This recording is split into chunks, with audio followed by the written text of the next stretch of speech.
it's Michelle back here again with another story time. This story is going to be about the time I got attacked in the club.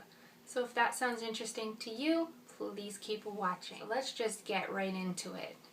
My cousin and I were doing our regular weekend night at the club. This time we decided to try a new club. We walk in, music is pumping. It's Beanie Man at a girl, dumb sugar. We were dancing, we got the drinks flowing. The boys were looking. Hey boys. We were feeling sexy. So my cousin's fuck buddy just happens to be there. I hear him catcalling me, calling me over, yelling to me from the other end of the club, and my cousin says, no, don't go over there. Well, obviously I have no interest in going over to your ex or fuck buddy or whoever you want to call him. And at this point, you know, I'd had a few drinks, I was feeling buzzed and kind of cocky, so I start kind of yelling over to him, no, I'm not coming over there. No, thank you. And we go back about our business, dancing it up, dabbing it. No, we weren't dabbing it because there was no dabbing at that point in time. In those years, back in the 2000s, we were dancing, listening to our reggae tunes, having a great old time. And do I not feel somebody come up and shove me? Somebody comes up and shoves me from behind right into the wall. I turn around and isn't it this motherfucker? Her ex. Her fuckboy. That's right. He had the nerve to come up and fucking push me. So Superwoman turns around and says, what the fuck? And I beat him with my purse. Well, I guess that wasn't a great idea because he threw me to the ground and started kicking me with steel toe boots. I tried to defend myself, but I couldn't do much, and nobody else was doing anything. Nobody was saying anything. Nobody was trying to stop it. Finally, he decides he's done kicking me and walks away. I got up and I had to leave. I needed medical attention. Honestly, I could barely move my arm. I was in so much pain. My cousin and I, we leave. And we're walking down the street. I'm crying. I'm holding my arm. Cop stops and pulls up to us and asks us what happened, if there was a problem. My cousin gives him the whole story. He drives us to the hospital, goes back to the club, tries to question some people. Apparently the guy had left and nobody would tell him anything. Wow, what a surprise. He comes back to the hospital, lets us know what happened. At this point, they are putting a cast on my arm.